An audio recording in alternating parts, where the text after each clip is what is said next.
Bonjour à tous, bonjour à toutes, bienvenue dans Tailgate, le podcast 100% NFL des équipes de The Free Agent. Très heureux de vous retrouver après ma petite semaine de vacances, puisque le podcast, lui, a continué sous la main de maître de notre cher Yaya, maître de cérémonie pendant une semaine, qui vous a fait une super review de la division NFC Sud et de l'AFC Est, avec évidemment Seb, avec Bertrand, avec tous les invités habituels. On se retrouve aujourd'hui pour la NFC Est. Division ô combien sensible dans la rédaction, faut pas se le cacher. On est un petit peu entouré d'hommes en bleu, si vous voyez ce que je veux dire. Et c'est assez compliqué. Et en plus des hommes en bleu, on a aussi des fans des Cowboys. Enfin bref, c'est l'enfer, hein, cette division NFC Est pour nous. On va donc mettre le pied dans la fourmilière avec mon cher Seb. Salut Seb, comment ça va ? Salut Flav, bonsoir à toutes, bonsoir à tous, bonsoir à toutes ceux. NFC Est, oui, sujet ô combien sensible à The Free Agent. Donc je vais tâcher de marcher sur les œufs, en particulier quand on abordera le cas de certains clubs que je ne nommerai pas tout de suite, mais je pense que je vais faire beaucoup de circonvolutions pour ne vexer personne. Voilà, c'est un peu nos Voldemort à nous. Vous voyez, on ne dit pas le nom. Mais lui, il pourra en parler librement parce qu'il fait partie de cette team TFA tout acquis à la cause de l'équipe à la grosse pomme. C'est notre cher Bertrand. Salut Bertrand, comment ça va ? Bonsoir Flav, et content de ton retour parmi nous, c'est super. Moi, tu as évité les écueils de la NFC Sud avec nous il y a peu de temps. On se demande qui a eu la bonne idée de faire le programme. Hein. Ouais, voilà, tout à fait. Bonsoir Seb, oui, tu vas parler d'une division qui ne fait pas toujours rêver. Seb, ça te changera des 49ers. Et pour ma part, bonsoir à tous les agents libres qui ne sont plus depuis qu'ils nous ont rejoints. Écoute, je suis bien content de parler de cette NFC Est, ô combien mythique, ô combien légendaire. Mais en soi, je me réjouir aussi de certaines franchises de cette division qui s'affaiblissent un petit peu avec quelques mises à la retraite récentes. Alors, la NFC Est, c'est une nouvelle fois une division, j'ai envie de dire, qui est quand même à la recherche de son leader naturel. Une fois de plus, il n'y a pas eu de back-to-back en tant que champion de division pour les Eagles de Philadelphie. On y reviendra dans la deuxième partie du podcast. En un mot, Bertrand, toi, cette division NFC Est en global cette saison, qu'est-ce que tu dirais ? C'est une division qui a été, bon, forcément pour toi, il y a un intérêt particulier, mais que tu as trouvé intéressante, que tu as trouvé surprenante ? Alors, quoi qu'il arrive, tu le sais bien, dans la manière dont on gère les choses à TFA, on reste de toute façon neutre malgré nos préférences de franchise, et ça, je ne dérogerai pas à cette règle. Mais en soi, par rapport à la NFC Est, moi, comme d'habitude, elle est à l'image traditionnellement, historiquement, de ce qu'elle est depuis des années, c'est-à-dire surprenante, mais aussi parfois médiocre. Et si c'est pas médiocre, parfois, on va dire intéressante, comme tu as dit.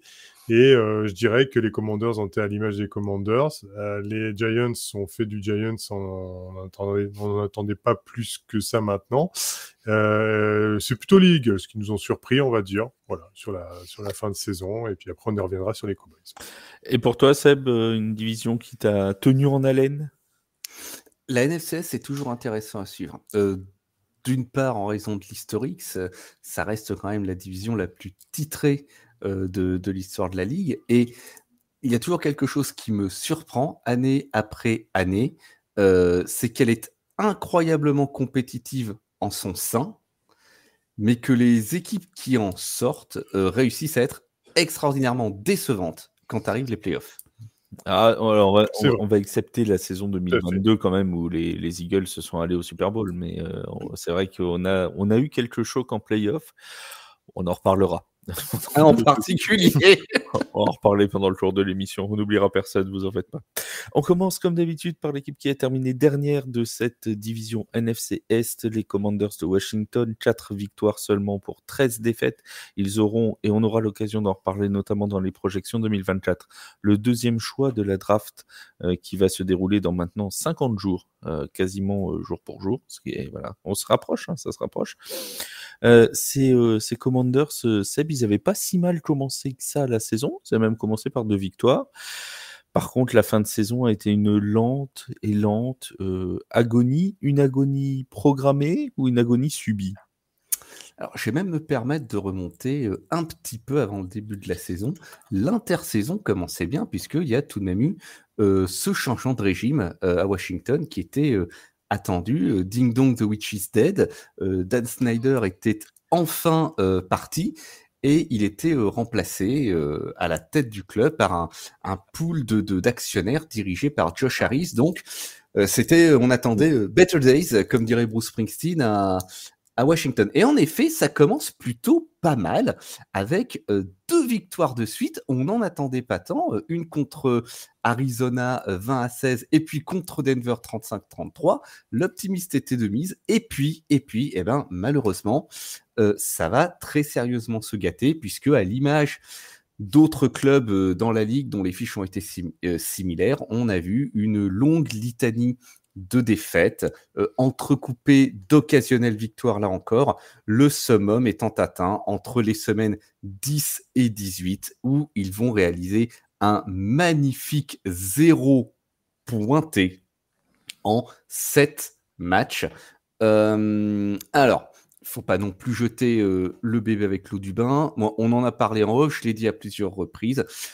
Je suis persuadé que l'objectif pour le club, c'était de se restructurer en interne, de redorer le blason du club qui a été très terni par le régime Snyder et toutes les affaires hors terrain des plus margoulines aux plus crapuleuses qu'il y ait pu y avoir, même crapoteuses, disons-le, qu'il y ait pu y avoir sous son régime, et que pour le coup, cette saison, le sportif est passé en second.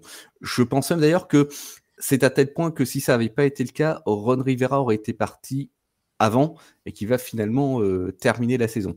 Mais que ce fut douloureux pour les fans des Commanders. Oui, tout à fait. Bertrand, on a vu un Samuel qui s'est fait confier les clés du camion cette saison. En intersaison, juste avant l'intersaison, il y avait eu ce débat de est-ce qu'il faut aller chercher quelqu'un d'autre ou pas comme quarterback. Il avait eu le poste de titulaire. Ses stats sur la saison, c'est 3946 yards de lancés, soit 232,1 par match en moyenne. C'est mieux sur une moyenne que quelqu'un comme Derek Carr, par exemple. Je cite lui, j'aurais pu en citer d'autres. J'aurais pu citer Russell Wilson. Non, mais j'aurais pu citer Russell Wilson ou Jalen Hurts, par exemple. C'est mieux en moyenne de yards par match. Par contre, c'est 21 touchdowns et 21 interceptions. Est-ce que Samuel, avec des statistiques comme ça, peut continuer à avoir le poste de titulaire l'année prochaine, ou est-ce qu'on se dirige vers plutôt une place de backup, voire un départ de Washington? Bah, en soi, tu l'as bien précisé, tu l'as bien résumé. Samuel, en fait, au final, si tu regardes bien le nombre de yards, 3900, voilà, c'est quelque chose quand même qui n'est pas, je veux dire, à ne pas prendre en compte. Le bonhomme, en fait, il a, pendant la saison, avec l'équipe de Washington, il a lancé des ballons. Bah, ils n'ont pas toujours réussi à arriver au bout. Les McLaurin, des joueurs comme, allez, je vais dire, Diane Dossal, ouais, n'ont pas forcément en soi toujours reçu le ballon, mais je me souviens que sur certains matchs, malgré les défaites, on se disait, tiens, le jeu est assez plaisant et il y a quand même du jeu qui est développé. Le problème, c'est que au-delà de ça, c'est que le pauvre Samuel, il n'a pas été aidé par sa ligne offensive qui a permis un nombre de sacs incalculable. On a été presque même arrivé à un record à un moment donné.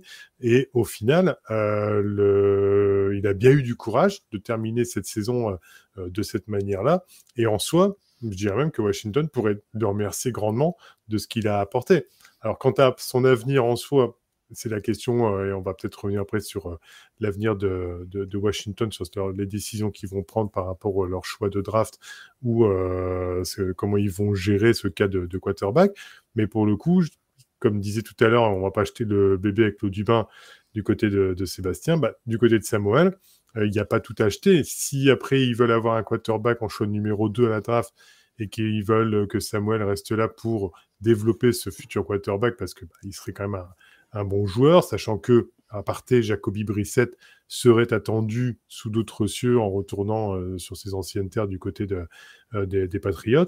Bah, au final, voilà, ça pourrait faire un bon mix. Mais lui n'est pas foncièrement mauvais. Et moi, je pense qu'il devrait avoir une chance aussi de pouvoir, avec une bonne ligne offensive, ça c'est le plus dur en NFL malheureusement, avoir sa chance de pouvoir remontrer ce qu'il peut faire. Si je dis pas de bêtises, mon cher Seb, toi qui es le maître des statistiques, tu vas me le dire. Si je dis pas de bêtises, Samuel est aussi le meilleur marqueur de touchdown de l'année chez les Commanders avec 5 touchdowns inscrits. Il est à égalité avec Brian Robinson, Ouais. mais c'est le meilleur marqueur de touchdown de son équipe. C'est quand même pas piqué des hannetons, si j'ose dire. Ouais. Pour un quarterback, c'est quand même pas commun. Hein. C'est quand même pas commun, effectivement. Il est au sol, il est à égalité avec le running back titulaire, avec Brian Robinson Jr. Et McLaurin en a mis 4, Samuel en a mis 4, Dodson en a mis 4, Logan Thomas en a mis 4. Alors c'est bien réparti, mais c'est vrai que c'est assez particulier quand même de voir un Samuel qui n'est pas connu non plus pour avoir la mobilité la plus, il sait utiliser ses jambes, mais c'est pas non plus quelqu'un qui est réputé dans le milieu comme Lamar Jackson ou quelque chose comme ça. Bon, voilà, c'est lui le meilleur marqueur de cette année chez les Commanders. Si tu devais retirer alors on va te donner un point négatif dans cette saison, un ou plusieurs, mon cher Seb, ce serait quoi? Oh là là là là, il faut vraiment qu'on commence par les points négatifs. La médiocrité de la défense. 32e au scoring, 32e contre la passe, 27e au sol. Du coup, et ça a un effet délétère sur l'attaque parce que ça a obligé l'attaque à abandonner le jeu au sol pour courir après le score. Et ça explique aussi pour que notre ami Samuel, il lance quasiment 4 milliards. Et pourquoi également, il se fait saquer 65 fois, le pauvre, dans sa saison. C'est le 4e plus gros total de l'histoire en une saison. C'est quand même difficile pour lui de se développer dans ces conditions. Donc, voilà, la médiocrité de l'attaque, la médiocrité de la défense, pardon, a entraîné cet échec de l'attaque. Parce qu'on a envie d'être gentil avec Bertrand avant qu'il nous parle des Giants. As-tu un petit point positif, mon cher Bertrand, toi? Sur les Commanders? Oui, oui. Sur les Giants, ce ne sera pas possible à trouver. Donc on va faire sur les Commanders. En soi, sur le principe, comme je disais tout à l'heure, il y a des joueurs de talent. Il y a quand même des receveurs qui performent bien sur le terrain, qui apportent, que ce soit dans le slot ou sur les tracés longs.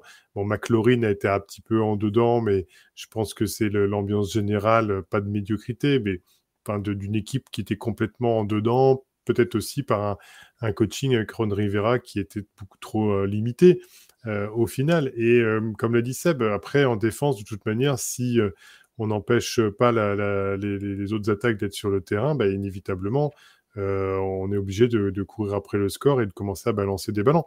Mais je trouvais que Samuel le faisait plutôt pas trop mal, malgré tout, en étant en plus, comme je disais tout à l'heure, complètement abandonné. Donc voilà, il y a de quoi faire. Il y a aussi Zach Ertz qui arrive, qui est la récente signature aussi, qui va permettre aussi avec ce joueur de mettre un peu plus d'assises sur l'attaque. Oui, nouveau cadre dirigeant, un joueur qui arrive, peut-être une belle surprise à la draft. Voilà les points positifs que je peux voir. Maintenant, ça restera, je pense, un peu trop limité encore cette année pour pouvoir prétendre à autre chose que entre la 20e et 30e place. Tu en as parlé, Seb, il y a un nouveau propriétaire depuis l'an dernier. Il y a cette année, pour l'année 2024, un nouveau coach, Dan Quinn, qui arrive à la tête des Commanders. Il y a aussi un nouveau coordinateur offensif, Cliff Kingsbury. Il y a, bref, toute une nouvelle équipe. Est-ce que finalement, l'année 2024, c'est pas la vraie année zéro de la reconstruction des Commanders? Il y a une chose qui est certaine, c'est que tout ce beau monde va avoir une sacrée décision à prendre pour sa première draft avec ce deuxième choix. Mais en effet, ça pourrait signer. Il y a un nouveau GM, oui, c'est vrai aussi. Il y a un nouveau GM. Ça pourrait signer l'année 1 sportive de ce club. Il va y avoir beaucoup de mouvements. Alors, on va aussi voir comment il se comporte sur la free agency. Je n'ai pas regardé. Il y a du cap. Oui, il y a du cap. Oula, oui, là, ils ont un problème de riche, hein, clairement. Plus de 91 millions de cap. Il y a de quoi faire de belles acquisitions. Cap à l'ouest, capitaine. Cap à l'ouest, capitaine. Il y a de quoi faire de belles acquisitions, mais une fois de plus, encore faut-il les faire sagement. Et tout ce beau monde a de sacrés choix devant lui là pendant cette intersaison. Oui, ça promet d'être intéressant. Pour toi, Bertrand, on va sur un choix de quarterback avec le deuxième choix. Il n'y a pas trop de surprises là-dessus.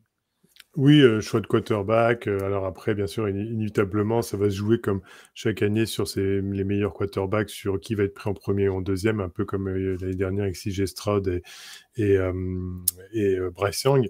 Là, on est sur du Drake May, du Caleb Williams. Bon, Caleb Williams serait plus partant à être pris en 1, donc on partirait sur une idée de Drake May, mais de toute façon, ces positions à la draft sont jamais en soi des choses qui sont comment on appelle ça, bien ancrées en disant oui, c'est sûr qu'il va être pris en 1, donc il va réussir. La preuve avec Bryce Young. Donc au final, de toute manière, c'est la meilleure solution qu'ils aient à faire. Il y a quand même une escouade offensive assez complète, on va dire. C'est le seul élément qui manque. Année 1 sportif, comme disait Seb. Voilà, ça va peut-être permettre de développer avec justement Cliff Kingsbury qui revient dans un poste de coordinateur offensif qu'il a bien connu, où il a réussi, et puis dans un poste de coach, le fait de partir à zéro avec un nouveau quarterback et de le formater dans un comment on appelle ça, dans un jeu sur lequel il attend. Après, oui, avec la free agency, il y a la possibilité d'aller chercher encore des joueurs.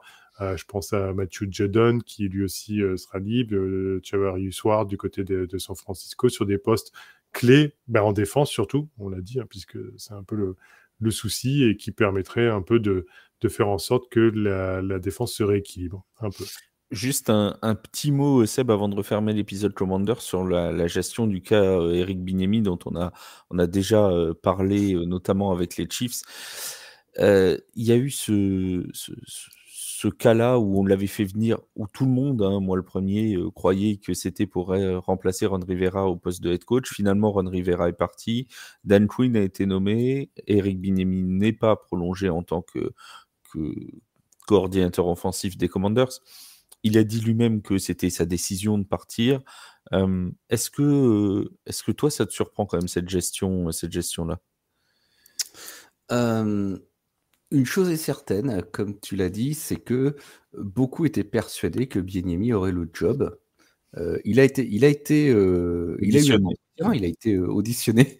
Il a eu un entretien avec Il a fait une audition. Staff, voilà. Et ce qui est encore plus étonnant, je dirais, c'est que il n'a même pas décroché de coaching job, de head coaching job en NFL.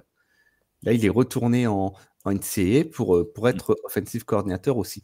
Alors, après, il y a peut-être une autre hypothèse. C'est nous qui nous sommes emballés. Enfin, nous, pas que The Free Agent, hein, parce que on n'était pas seuls sur l'affaire. Très loin d'être les seuls à avoir cette hypothèse en tête. Peut-être qu'on s'est complètement trompé. Peut-être que le plan, ça a jamais été de faire de Eric Bieniemy le nouveau head coach des Commanders. Et c'est bien la preuve que tant qu'on n'est pas présent dans les vestiaires ou dans les bureaux des décisionnaires, tout n'est que prospective et supposition. Tout à fait. Bien, en parlant de supposition, nous allons supposer. En parlant de prospective, nous n'allons pas prospecter, mais nous allons plutôt introspecter la saison des Giants de New York. 6 victoires, 11 défaites pour les Giants, qui étaient, et ce n'est pas pour faire mal à notre public de New-Yorkais, mais rappelons-le tout de même, en play-off l'année passée. Une saison, comment tu la qualifierais, Bertrand? Longue et difficile? Oui, je pense qu'on peut pas dire mieux que ça. Voilà, tu as très bien résumé. Et d'être gentil, longue et difficile. Oui, mais après, il faut, à part nos ultra fans des Giants qui sont nos auditeurs, et je peux comprendre, mais à un moment donné, les plus jeunes apprendront qu'il faut qu'on arrive à prendre du recul avec tout ça et qu'il faut, parce que sinon, avec les Giants, on se fait très mal. Hein. Les Giants, c'est soit tu vas au Super Bowl et tu gagnes, on va dire en faisant en sorte qu'une équipe qui était invaincue, les Patriots, ne le soit plus, ou alors tu vivotes entre la 20e et la 30e place pendant une décennie. Donc, il faut en patience. Tu parlais, Seb, tout à l'heure en parlant des Commanders, des 65 sacs concédés par Samuel, en disant qu'on s'approchait à de niveaux presque records. La ligne offensive des Giants a permis aux défenses adverses de saquer leur quarterback. Quand je dis leur, c'est avec un S, puisque nous reviendrons sur le cas de Daniel Jones juste après. 85 fois dans la saison, 30 fois sur Daniel Jones, 37 fois sur Tommy DeVito et 17 fois sur notre ami Tyrod Taylor. Ça fait quand même beaucoup pour qu'un quarterback puisse performer. 37 fois sur Danny DeVito en match. Faut le pauvre Tommy. Pauvre Tommy. Ça mérite d'être précisé, le pauvre. Là, tu mets le doigt clairement sur un gros problème de ce club. Moi, le choc a été placé tout en les... Oui, Bertrand, parfaitement précédent. Il y avait eu un petit tour en playoff. Brian, Coach of the Year. Donc, on se dit, il y a peut-être quelque chose qui est en train de se produire. C'était peut-être juste bien. Et moi, j'étais très curieux de voir l'année 2. Et bien, que dire? C'est que que quand on a débuté le match du 11 septembre 2023, je regarde l'application The Free Agent, ou le site The Free Agent plutôt à ce moment-là, et que je vois l'ampleur des dégâts. N'oubliez pas de télécharger l'appli d'ailleurs sur Android ou iOS. Donc je vois l'ampleur des dégâts. J'ai franchement cru, ce n'est pas possible d'ouvrir sa saison de cette façon contre un rival de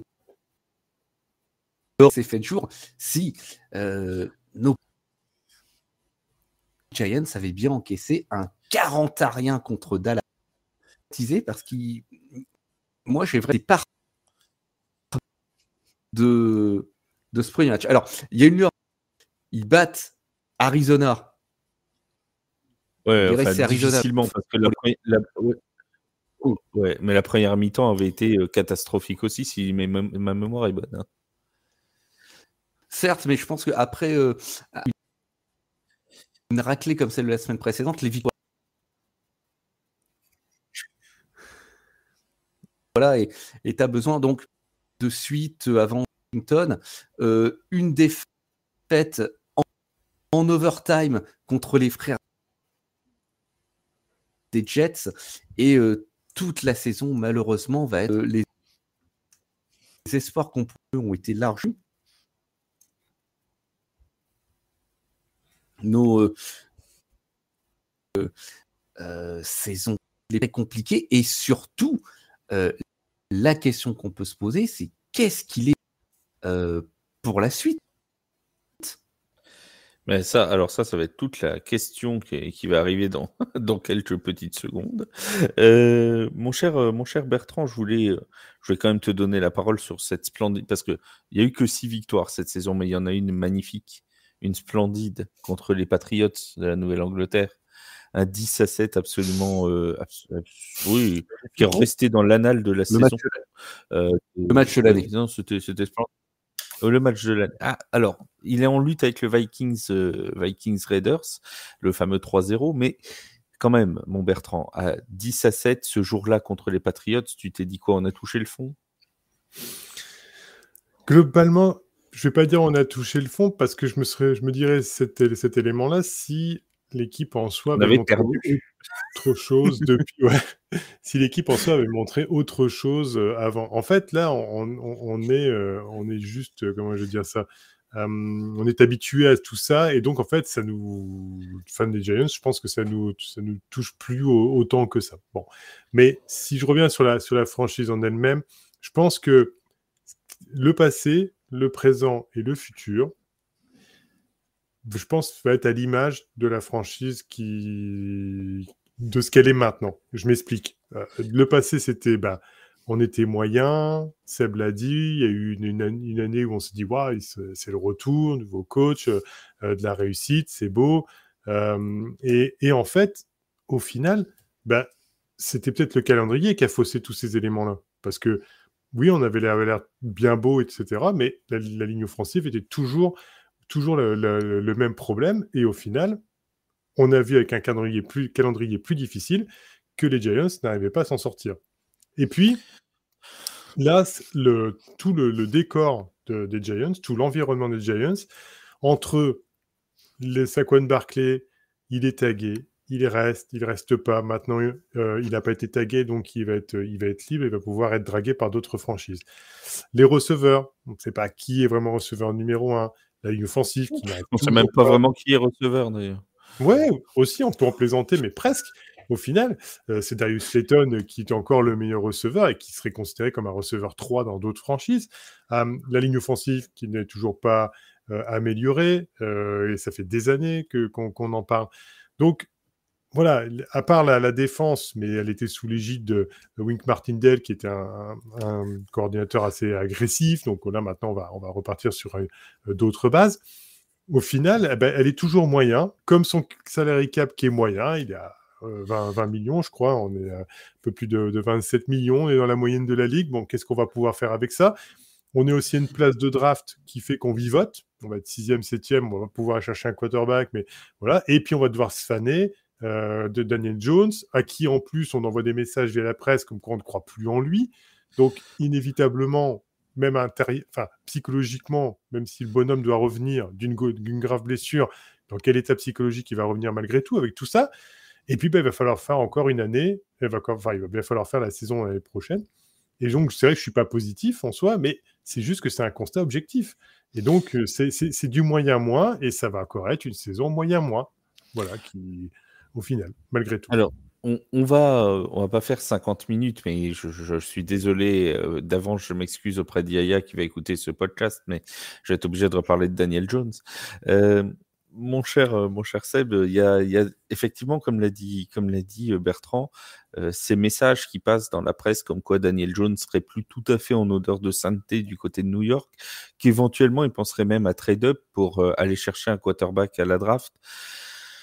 Est-ce que, de toute façon, avec le contrat qui est celui de Daniel Jones, est-ce qu'il faut que l'an prochain, il soit toujours le quarterback des Giants de New York et qu'on se dise, tentons une dernière saison avec Daniel Jones avant éventuellement de s'en séparer l'année prochaine?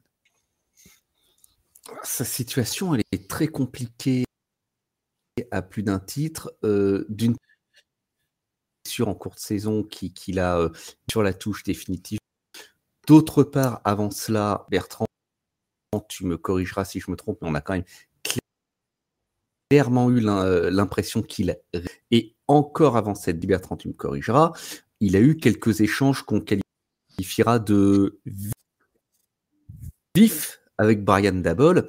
Sur la touche, c'est quand même qu'il était vraiment en odeur de côté. Trade-up pour aller chercher un quarterback. Bonne idée, parce que ça aussi, c'est quelque chose qui peut se retourner contre un club. Mal. Ça serait faire d'une façon différente, mais ça serait de faire 2 fois de suite la même catégorie de bêtises sur la draft. Pour le moment, tout à l'heure, Flav. Et d'un autre côté, je peux comprendre que des propriétaires ou même un coach voient d'un mauvais œil d'avoir 160 millions de dollars qui s'assoient sur le banc de touche. Ça dépend de beaucoup de choses, effectivement. Ça va dépendre de leur draft, ça va dépendre de la free agency. Tu vois, voilà. Oui, dans le commentaire typique de Seb, tu vois, même lui, qui peut être plus tranché dans ses analyses sur les franchises. Mais il n'ose pas, c'est les Giants. Non, c'est pas, il a peur, il a peur de son boulot. Mais même pas, c'est qu'il est prudent. entre deux. Je vais garder mon poste. Il dit, oui, mais ils vont faire ça, mais entre deux. Enfin, voilà, c'est jamais une position tranchée. Et j'ai l'impression que les Giants sont devenus ça. C'est pas une position tranchée. Et en fait, moi, au-delà de ça, et je vais répondre à Seb qui disait oui, j'ai vu ça. Je suis d'accord avec toi sur la régression de Daniel Jones. Je dirais non, c'est juste que je pense qu'au moment où il avait été choisi à l'époque, ils avaient une idée en tête d'une suite à la Eli Manning, mais bon, les Giants n'ont pas compris que cette ère de quarterback avait été un peu révolue, je pense, et qu'il va falloir passer à autre chose. Et on a voulu repartir dans une idée comme ça. Au final, ça finit en autre boudin. Enfin, on n'en est pas encore fini de tout ça. Et au final, le bonhomme, avec la ligne offensive qu'on a, on est toujours sur le même problème, ne peut pas de toute façon développer quoi que ce soit. Et de toute façon, il n'a jamais le temps de lancer. Donc ça, c'est la partie terrain. Après, en soi, oui, de toute manière, il y a eu Brian Daboll, Joe Schoen, des gens compétents qui savent manager l'équipe, mais au final, c'est le choix, l'erreur de leur part, c'est le choix de dire on le prolonge pour 2 ans à 160 millions. Voilà, c'est là qu'a été l'erreur, parce qu'aujourd'hui, c'est ça qui détermine encore l'avenir de la franchise. Alors, peut-être que ça va s'améliorer, mais on va encore perdre 2-3 ans à cause de tout ça, parce qu'on va vivoter. Et en plus, pour terminer, je m'excuse que ça soit long, mais non, on a l'habitude avec les Giants. Faut quand même, c'est vraiment le comble, et c'est l'ironie de tout ça, c'est que Darren Waller en arrive presque à dire, dans un article qu'on a relayé sur le site, d'un très bon site, The Free Agent, que je vous conseille d'aller voir. Il n'y a pas que les podcasts, mais aussi on fait comment on appelle ça, des articles analytiques. Il arrive à dire, j'ai failli prendre ma retraite à la fin de cette saison. Enfin, quand un joueur dit j'ai failli prendre ma retraite, alors il y a son background personnel, on est bien d'accord, il y a peut-être des raisons bien personnelles pour ça, mais malgré tout, si on ne prend que l'aspect sportif, c'est qu'à un moment donné, il ne s'y retrouvait pas dans ce marasme new-yorkais. Donc voilà, New York, c'est compliqué, c'est une franchise compliquée, même l'histoire du fait qu'il ne soit pas en honneur de sainteté, ça a peut-être fuité de journalistes mal intentionnés de New York parce qu'on sait qu'à New York, il y a quand même une pression particulière journalistique aussi. Voilà, c'est ça. Et au final, c'est sûr qu'il faut avoir les reins solides, et puis il faut avoir déjà une équipe. On ne peut pas avoir une équipe d'entre-deux. Soit on est une équipe très mauvaise, ou soit on arrive à avoir les joueurs à la draft et qui se développent et qui sont au top niveau et qui t'amènent au-delà de divisional round au niveau du playoff. Mais New York ne peut pas vivoter et ne vit pas pour vivoter. Et le problème, c'est qu'elle vivote depuis X années et que les choses ne changent pas. Et c'est pas avec la presse que l'on a que ça va changer rapidement. Un dernier petit mot sur les Giants, et je vais encore te redonner la parole, Bertrand, donc respire 2 secondes pendant que je fais mon introduction. C'est sur Saquon Barkley, qui n'a donc pas été tagué, puisque la date limite, c'était le mardi 5. Il va donc tester la free agency. Saquon Barkley, ça va quand même être une grosse perte dans l'attaque de New York. Oui, sachant qu'en plus, pour moi, il va tester le marché, mais il va partir parce que. Il devrait trouver rapidement sur le marché. Bien sûr. Alors après, il y a son background de blessure qui fait que, en soi, certaines franchises pourraient être frileuses. Mais après, c'est pareil. Est-ce qu'il va pas s'épanouir dans un autre contexte ? C'est toujours le souci. Et ça, l'avenir, on l'a pas. On n'est pas Madame Irma. On peut pas dire ce qui va se passer. Seb nous l'a envoyé chez les Texans la dernière fois. Voilà, il y a les Texans. A priori, on entend parler aussi des Chargers. Bon, voilà. Enfin, après, il y aurait même les Cowboys. Donc, il y a le comble de l'ironie que les Cowboys récupèrent. Mais au final, oui, de toute façon, c'était le meilleur joueur au niveau de yards, au niveau des réceptions, enfin, entre guillemets, au niveau des touchdowns. Enfin, voilà, c'est le meilleur joueur de l'équipe. Si effectivement il s'en va, alors à moins que Joe Schoen et Brian Daboll nous sortent une draft XXL de champions et une free agency avec vraiment des bons choix et des joueurs qui veulent venir, au-delà de ça, voilà, ça sera compliqué. Et pour terminer là-dessus, d'ailleurs, en parlant de free agency, voilà, les noms qu'on entend, ou ceux qui pourraient éventuellement venir, c'est du Tyler Lockett ou du Keenan Allen. Voilà, c'est quand même, Keenan Allen, c'est quand même un joueur passé 30 ans, Tyler Lockett, c'est pareil. Voilà, on commence à devenir le PSG du foot américain où on recrute que des semi-retraités. Voilà, Et ça, c'était un tacle gratuit pour le PSG qui avait rien demandé. oui, enfin, c'est de notoriété publique, donc c'est pas, je dis rien quand ils vont aller chercher Beckham ou des choses comme ça. C'était pas des joueurs dans la fleur de l'âge, et puis voilà, on savait bien pourquoi ils étaient là. Enfin, voilà, digression, mais ce que je veux dire, c'est ça, c'est que on n'attirerait plus que des joueurs qui viennent chercher un contrat et pas pour de l'avenir. Bon, maintenant, on espère que dans la position, s'ils ne trade-up pas en haut de la draft pour aller chercher un QB, bah, qu'ils aillent chercher un joueur comme Romé, j'ai son nom, Malik Naber, ça c'est sûr, au niveau de wide receiver, ou Romé ou Donze, quelque chose comme ça, qui sont deux très bons receveurs et qui pourraient faire des bons receveurs numéro 1. Au final, pour avoir une note positive quand même, il faut poser les valises, espérer que Daniel Jones fasse une saison correcte, prendre un joueur à la draft, ce wide receiver numéro 1 quand on en a besoin. Et ça, c'est vraiment le scénario optimiste. Mais le scénario optimiste, il est sur 5% de probabilité. Ouais. Et si Tyler Lockett un jour revient à New York, n'hésitez pas à lui offrir une coupe Rasta. Ça lui fera plaisir à Rasta Lockett. Voilà. Oui, alors là, il n'y a pas de transition. Enchaînement direct vers les Eagles de Philadelphie. Les Eagles de Philadelphie qui ont, alors là, connu une saison que l'on qualifierait d'atypique.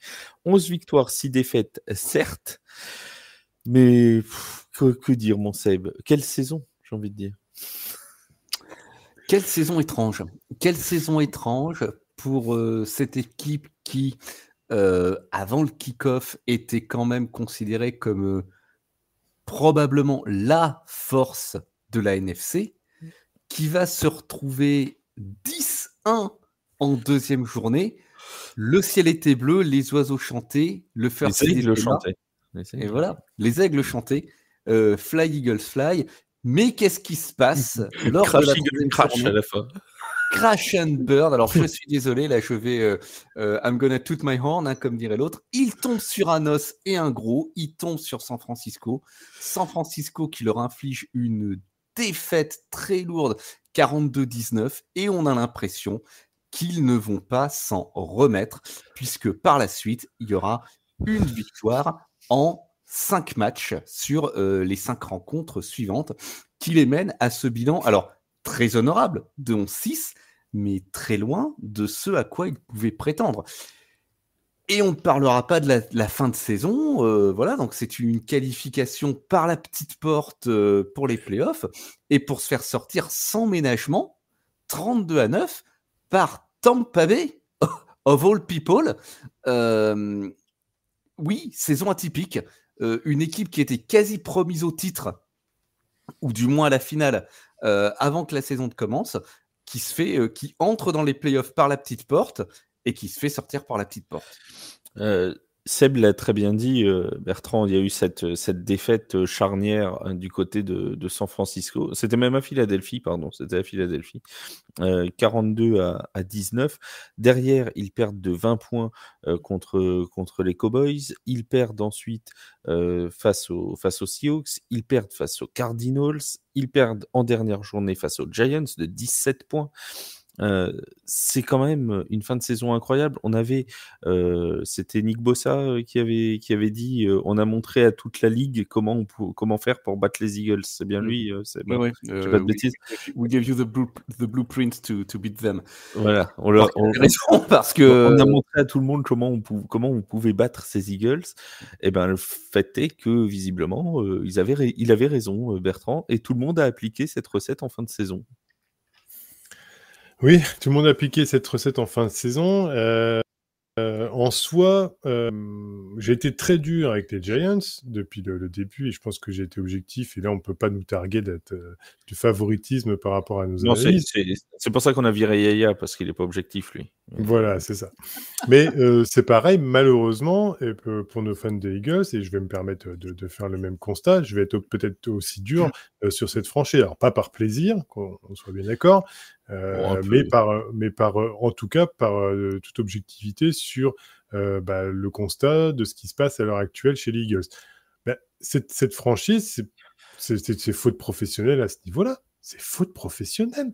Pas avec l'effectif que tu as. Jamais, jamais, au grand jamais, tu ne dois avoir ce trou d'air à ce moment-là, pas avec du Jalen Hurts, du DeAndre Swift, du A.J. Brown, du Devonta Smith, du Julio Jones qui est venu, du Dallas Goedert. Bon, je continue ou je m'arrête là? C'est une faute professionnelle. T'as pas parlé de Sirianni encore, mais je sens que ça va arriver. Oui, et il est d'ailleurs il est l'instigateur de tous les problèmes, de toute façon, globalement, en plus. Mais au-delà de ça, voilà. Et on a vu des joueurs s'énerver sur le bord du terrain entre eux. On a vu J. Brown parler dans la presse à ce moment-là. Voilà, Et cette franchise a cru que, en tout cas, tout leur était dû et que tout allait arriver facilement, je veux dire entre guillemets. Et puis, Nick Sirianni, en tout cas le board, s'est dit, on peut se séparer de tout va bien, tout roule. On a fait une finale de on était au Super Bowl, pardon. C'est l'emballement. On était sur l'ornière. Hein. On était sur l'ornière, on a failli tomber dans le ravin. Tout juste, hein, t'as vu ça? Donc, on a fait un Super Bowl, voilà, tout roule, on peut se permettre de se séparer d'un coordinateur offensif, de Jonathan Gannon, qui est parti chez les Cardinals, du coordinateur défensif, et puis tout va bien aller, parce que de toute manière, on a le touche-push, hein, on arrive bien à gagner les matchs. Alors, ils le font très bien, ça c'est sûr et certain, ils le feront un petit peu moins bien cette année, je pense, avec la retraite de Jason Kelce, malheureusement pour cette franchise en soi. Mais ce que je veux dire par là, c'est que c'est là qu'on a vu les limites de Nick Sirianni. Voilà, les grosses limites.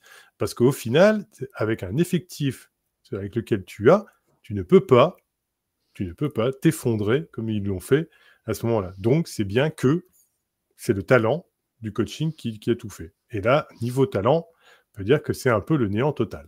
Ça, c'est clair. Et non pas le néandertal, hein, le néant total, voilà. On a dit. Est-ce que finalement, cette saison, Seb, des Eagles, on la qualifie comment? Elle est positive ou elle est négative? Parce qu'on a quand même cette fin de saison qui est mauvaise, on l'a dit, mais il ne faut pas non plus balancer les 11 premières semaines qui avaient été faites. Donc, on a quand même une base dans cet effectif, on a des choses intéressantes. On a un Jalen Hurts où on avait dit, oui, va falloir qu'il confirme une deuxième saison, qui a quand même montré par moments des choses intéressantes. On a, et Bertrand en a parlé, un A.J. Brown qui a bien performé dans la première moitié de la saison. Il n'y a pas tout acheté non plus dans cette saison. Non, loin de là. Mais je pense que le problème, il se situe de l'autre côté du ballon, parce que, parlons un peu défense, messieurs, 30e en scoring, 10e contre la course, honorable, 31e contre la passe. C'est quand même compliqué de tenir les scores quand tu prends quasiment 4300 yards à la passe seul. Dans l'année. Le souci, à mon avis, de ce club, il est là. Et on l'a vu aussi sur les plaquages qui manquaient d'impact. Alors, une fois de plus, le match contre San Francisco et les suivants sont très parlants là-dessus. Grosse faiblesse dans le milieu de la défense sur les defensive tackles et sur les inside linebackers qui se sont fait enfoncer pendant toute cette fin de saison. Je ne sais pas si on touche aux limites de Nick Sirianni. On touche en tout cas aux limites de ce coaching staff. Je ne suis pas forcément étonné qu'une équipe qui a été finaliste voit ses coordinateurs partir pour prendre des jobs de head coaching.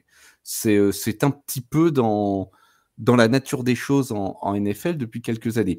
Mais oui, puis on l'a limite reproché. Enfin, quand je dis on, c'est pas l'équipe de TFA, mais sur les journalistes américains l'ont un peu reproché à demi-mot, notamment pour ce qui est des coordinateurs des Lions de Détroit et notamment du coordinateur offensif, où on a dit est-ce qu'il n'a pas laissé passer sa chance? Est-ce que finalement il n'aurait pas dû partir cette année pour un poste de head coach? Donc c'est vrai que c'est quelque chose qui est beaucoup dans l'air du temps. Dès que ton équipe fait une très bonne saison, forcément tu es pressenti que ton attaque a performé. Si tu es coordinateur offensif, forcément tu vas être pressenti. Oui, si tu as une structure de franchise qui est équilibrée, malgré tout, tu peux réussir à les retenir pour dire voilà, on va essayer d'aller ensemble. Oui, tu as tes velléités professionnelles qui fait que voilà. Mais au final, on peut aussi faire en sorte que le but est d'aller loin. Alors moi, je comprends tous ces éléments-là, je ne suis pas contre, mais en soi, c'est important aussi d'essayer de construire quelque chose sur le long terme. Mais là, franchement, ça ne s'est pas passé du tout de cette manière-là. On a bien senti que là, c'était que Nick Sirianni se sentait intouchable du fait de, un peu dans l'esprit, j'ai pas besoin d'eux de toute façon, donc on réussira sans eux. La preuve en est faite que non, au final. Donc, Ah, mais tout à fait. et en plus, alors le cirque ou tout du moins la décision de mettre Matt Patricia au poste en plein milieu de la saison, enfin comme s'il était l'élément miraculeux, alors qu'on connaît le bonhomme et qu'il est passé de coordinateur défensif à coordinateur offensif même chez les Lions pendant un moment. Enfin voilà, c'est ça. C'était une décision des plus remarquables, j'ai envie de dire, mais. Voilà, bon, c'est tout. Après, je m'arrête là parce que j'aimerais parler de choses positives des Eagles aussi. Vas-y alors, tiens, vas-y, parle des choses positives. Les choses positives, c'est qu'on est sur une franchise qui a un effectif qui est déjà quand même bien établi. Ils ne sont qu'à un coach, on va dire, un peu moins fantasque pour pouvoir vraiment se poser. Se posera la question de remplacer Jason Kelce pour avoir quelqu'un au poste on va dire de performant et qui va équilibrer la ligne offensive. Mais au-delà de ça, on a quand même un effectif qui en impose, qui est là et qui peut faire que de bonnes choses. À voir pour le renforcer, le backfield défensif qui a été un peu poreux durant toute l'année sur les passes. Mais c'est une très belle équipe. Et c'est pour ça d'ailleurs que j'étais un peu virulent au début, parce que je me dis c'est quand même dommage avec tout ce qu'il y a là de laisser passer sa chance pour justement plusieurs, au moins, Conference Championship à un moment donné, qui est le minimum, on va dire, syndical avec l'effectif qu'ils ont. Ouais. Un petit mot sur Jason Kelce qui a annoncé sa retraite, Seb. Donc c'était lundi, si je dis pas de bêtises. C'est quand même un grand monsieur des Eagles, mais aussi de la NFL qui s'en va. Ah oui, c'est une partie du patrimoine du club sur la décennie écoulée qui part. On le verra torse nu dans les tribunes, ça va être génial. On le verra torse nu dans les tribunes, voilà, des matchs des Chiefs. C'est un sacré personnage, c'est une vraie figure du club. Il était devenu quelque part lui aussi le visage de ce club. En plus, s'il quitte un poste qui est particulièrement délicat, celui de centre, il va être très très compliqué à remplacer. La personne elle-même ne pourra pas être remplacée parce que Jason Kelce est un véritable trésor national pour les Américains. C'est quelqu'un vraiment d'éminemment drôle et sympathique et humain, mais sportivement également, c'est un sacré morceau qui s'en va parce qu'un centre de cette trempe-là, ça se trouve pas sous le pas d'un cheval. Non, mais peut-être sous les serres d'un aigle. Nous verrons bien dans quel... Et pour terminer là-dessus, excuse-moi Flav, mais c'est parce que tant que j'y pense, au niveau justement des joueurs à viser ou à être dans le viseur en parlant de backfield défensif, un joueur comme Patrick Surtain 2 ou Buda Baker qui sont justement sur la free agency aussi, ou tout du moins potentiellement tradables, pour le coup, voilà, ça serait des bons prospects à aller chercher qui leur feraient passer justement un cap. Ils ont déjà eu la brillante idée, et ça pour le coup on peut dire justement une chose positive, tiens, c'est que Obi Roseman, leur general manager, est vraiment quelqu'un qui manage bien, qui négocie bien avec les autres franchises, qui arrive bien à les enfumer d'ailleurs, pour le coup, et à récupérer toujours de très bons joueurs. Bon, voilà, il a essayé déjà de débarrasser, entre guillemets, si j'aime pas le terme, de Kevin Bayard, qui allait lui coûter énormément. Ça, c'est déjà fait. Bon, avec ces joueurs-là en ligne de mire, Buda Baker, Patrick Surtain 2, c'est la possibilité aussi de faire passer un cap à cette équipe. Alors, tu parlais, Seb, de trouver un très bon centre sous les sabots d'un cheval. On va donc naturellement aller chez les Cowboys de Dallas. 12 victoires, 5 défaites pour cette saison 2024. On va mettre de côté, pour l'instant, les playoffs. On va faire comme d'habitude avec Dallas, c'est-à-dire qu'on va parler de ce qui marche et puis après, on fera ce qui marche pas. Donc, la saison régulière pour Dallas, 12 victoires, 5 défaites. J'avais envie de dire, jusqu'à début janvier, Seb, tout allait bien. Jusqu'à début janvier, tout allait bien. Et puis est arrivé le tournant, le tournant de début d'année. On va revenir, je vais me permettre de revenir un petit peu en arrière. C'est une équipe qui s'est retrouvée à un moment en 9e journée qui était 5-3. On pouvait craindre un petit peu pour leur avenir dans cette saison régulière. Et puis, ils passent la seconde. À ce moment-là, après une défaite contre Philadelphie, ils décident de passer la seconde.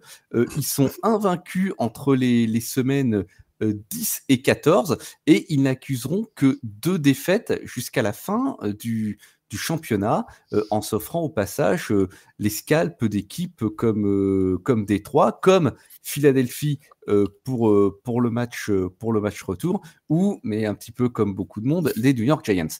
Bref, donc une équipe qui a vraiment su prendre son ampleur au moment où il le fallait, alors qu'il semblait en difficulté relative, ou du moins distancé à ce moment-là par des Eagles qui dominaient cette division de la tête et des épaules, mais qui ont réussi non seulement à se remobiliser, mais aussi à profiter du creux dans la saison des Eagles dont on a parlé tout à l'heure. Donc, pour la tête de la poule, très belle opération de leur part. Puis sont arrivés les playoffs. Puis sont arrivés les playoffs. Mais avant ces playoffs, on avait quand même beaucoup reproché cette saison aux Cowboys 2 choses. Enfin, la première, non pas que ce soit vraiment un reproche, c'est de gagner énormément à domicile. Ils étaient même intraitables à domicile sur toute la saison régulière.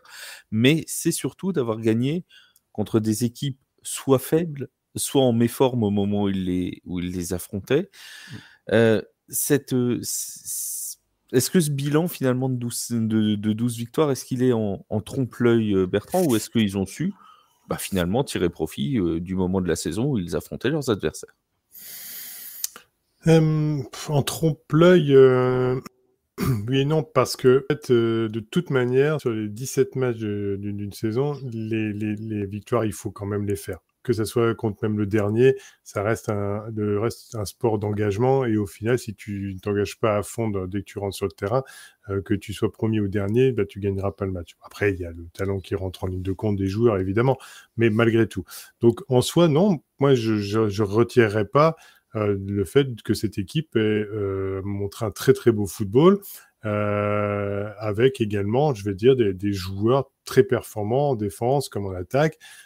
C'est vrai que là-dessus, on peut rien leur retirer, mais bizarrement, si ce n'avait été que sur une année, en disant tiens, c'est cette année, ils se sont troués face aux Packers durant ce match de playoff, et puis voilà, et puis tout le monde s'est complètement délité, mais comme je dis, bizarrement, c'est quand même arrivé je ne vais pas dire le mot plusieurs années, mais tout du moins sur quelques années, et au final, elle n'arrive jamais à passer ce cap de les matchs importants, les matchs coup près, les matchs avec une psychologie qu'il faut avoir.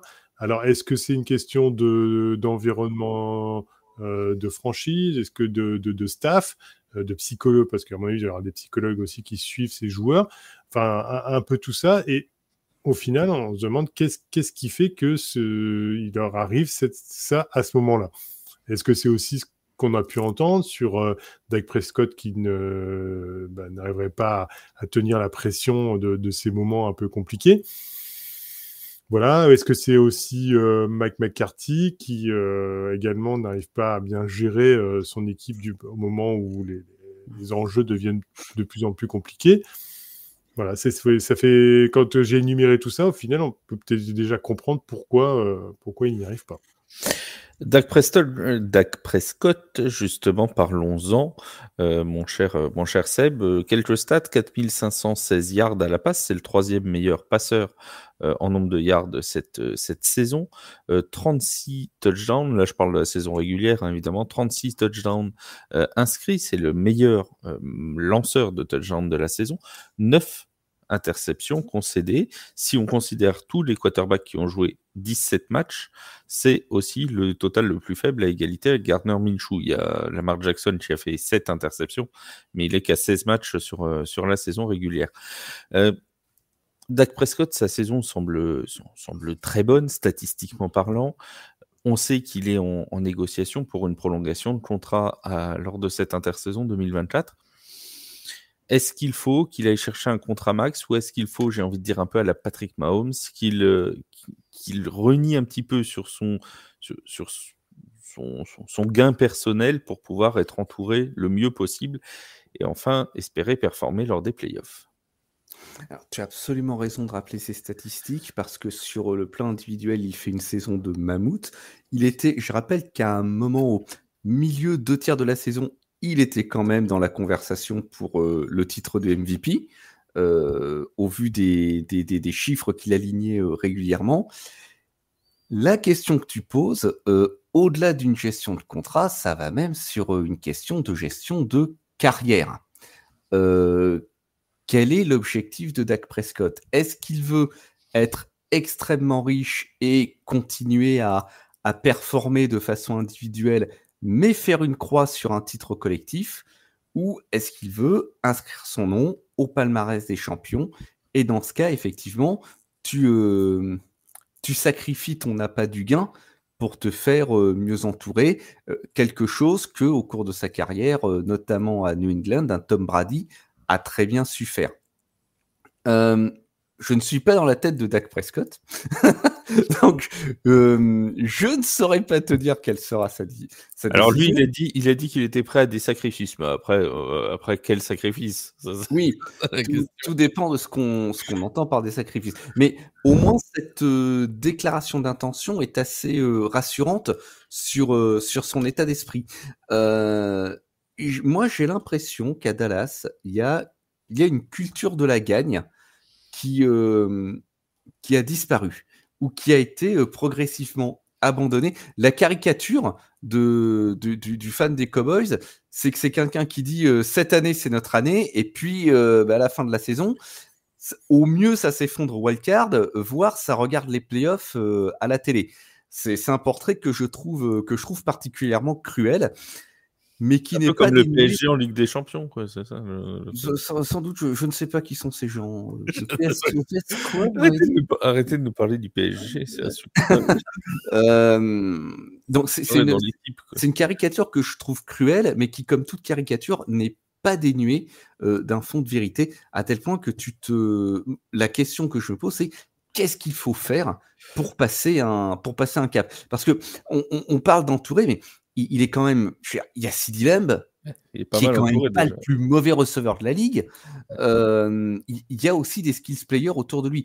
Et tu as envie de te demander quel est le facteur X qui pourrait propulser cette équipe là où elle devrait être, là où elle prétend devoir être, et qu'elle retrouve son lustre des années 90. C'est une question qui est très très très compliqué. Je pense que les raisons sont beaucoup plus profondes que juste ce qui se passe sur le terrain. Bertrand parlait d'approche psychologique. Je suis persuadé qu'il y a quelque chose qui est de cet ordre-là aussi. Mais le fait que Prescott ait fait cette déclaration disant qu'il est prêt à faire des sacrifices pour être mieux entouré, je trouve ça rassurant et je trouve ça sain. On va voir si c'est suivi d'actes. Et puis surtout, il ne faut pas oublier qu'au Cowboys, celui qui a le dernier mot, c'est Jerry Jones, et qu'il peut prendre des décisions très Jerry Jones-esques. Hein. D'ailleurs, Jerry Jones qui a parlé pendant un moment, il y a quelques jours de ça, d'une possible stratégie all-in.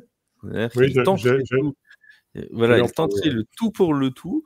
Mon cher Bertrand, est-ce que tu as des infos sur le sujet ou est-ce que ça te semble la bonne idée? Non, mais je vais te laisser développer, Flav. C'est vrai que j'allais pour le coup aborder le sujet, c'est qu'effectivement, il a passé l'info sur le fait que c'est Dak Prescott qui réagissait aux propos de son propriétaire.